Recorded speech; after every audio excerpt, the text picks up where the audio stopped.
And it's raining today. Doesn't look good in terms of it stopping. And what's going on today? I thought this first one was kind of interesting. It relates to that topic in the US where I guess a lot of hunters are arguing that they should be able to use drones to, for example, recover the animals. This one says, is a drone different than a hunting dog or game camera? Missouri rules say yes for now.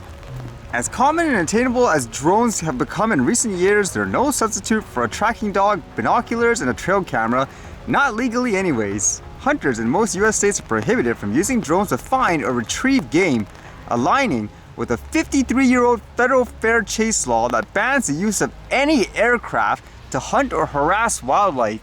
Missouri is among them. There's that issue again, classifying every single drone as an aircraft of sort with very old laws, because usually with those you'd think like a huge plane or something, correct? It says there are caveats for other states like Alabama, which allows hunters to use a drone solely for use for scouting.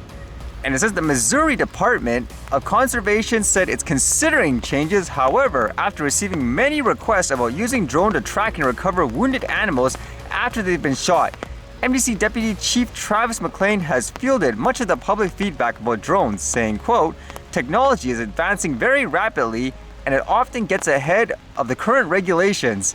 The reality is that it does take time to evaluate potential impacts and to work through the legal requirements of the rulemaking process, McLean told the news leader. If the regulations related to the use of drones can be changed to provide an additional tool for hunters to recover wounded animals without creating an unfair advantage for hunters, undue safety concerns, or creating a conflict with federal regulations, we want to make those changes. So would you, I guess, believe that, where it's mostly because they need to thoroughly think it over, or would you say it's because people have a really old mindset, or let's just say they're not very in tune? For example, they would say every drone must be, for example, like a huge matrice style drone, for example, when it comes to mind. Because a lot of drones nowadays too, in terms of noise anyways, it's actually reduced a lot.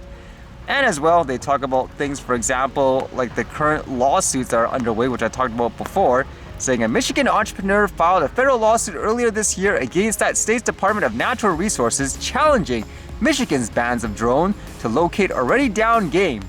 And then they're using that argument of saying Yoder said he has a First Amendment right to collect and provide information regarding the location of downed game, and hunters have a right to receive that information.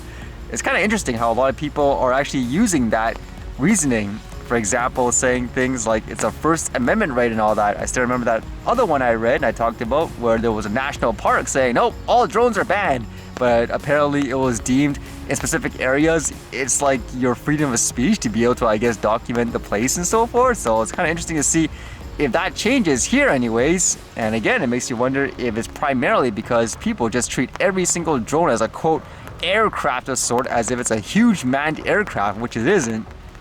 And in terms of classifying drones, it's kind of interesting here where it seems like Transport Canada is trying to, I guess, push these new terminologies here for things like drones. Here, this one for this category says advanced air mobility. Advanced air mobility is a term that refers to new ways of moving people, goods, and services by air.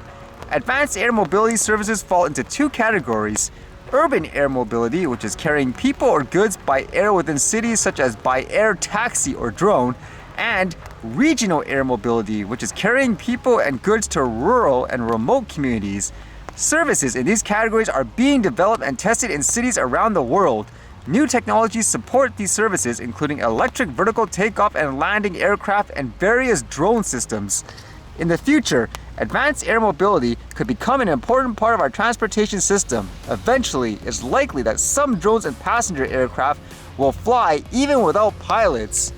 And saying there's a growing interest in launching advanced air mobility operations in Canada, and the stakeholders are interested in this field include, for example, various industries, government officials, and so forth they mentioned. By the sounds of it, the same as usual too. No recreational flyers, I guess, in this whole list. Now you could argue, as an example, well, it's all commercial work. You're transporting good passengers and so forth.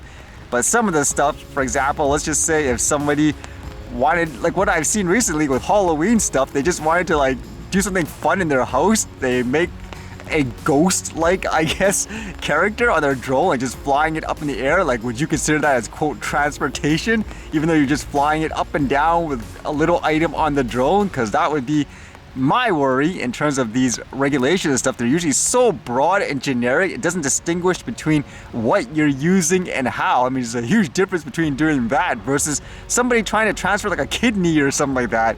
So let's see how this goes, but I guess this is the thing they're pushing right now in terms of different terminologies for drone usage. And with the talk of AI, it's kind of interesting reading this one where it says in Ontario, they're requiring, I guess, companies to disclose things like salary and AI use in hiring. It says Ontario to require employers to disclose salary ranges and AI use in hiring. The Ontario government will soon introduce legislation that, if passed, will require employers to include expected salary ranges in job postings, giving workers more information to make informed decisions in their career search. In addition, the legislation would make Ontario the first jurisdiction in Canada to require businesses to disclose if artificial intelligence is used during their hiring process.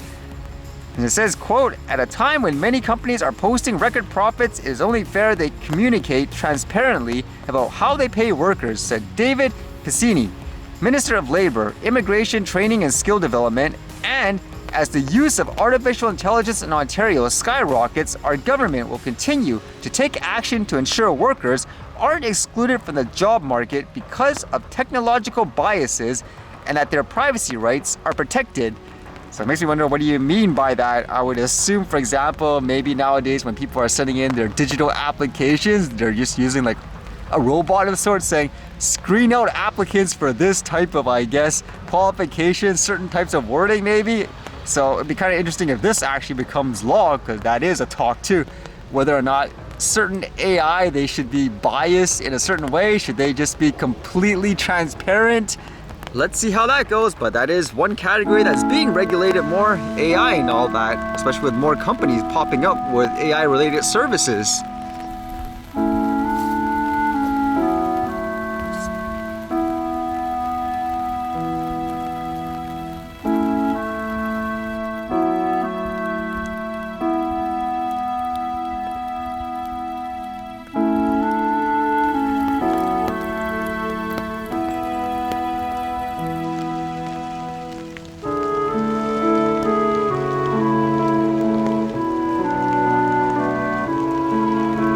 I guess the rain isn't stopping, huh? I want to test for the archive, and I should be getting that new hardware before the end of the month unless something weird happens.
Alright, see you guys later.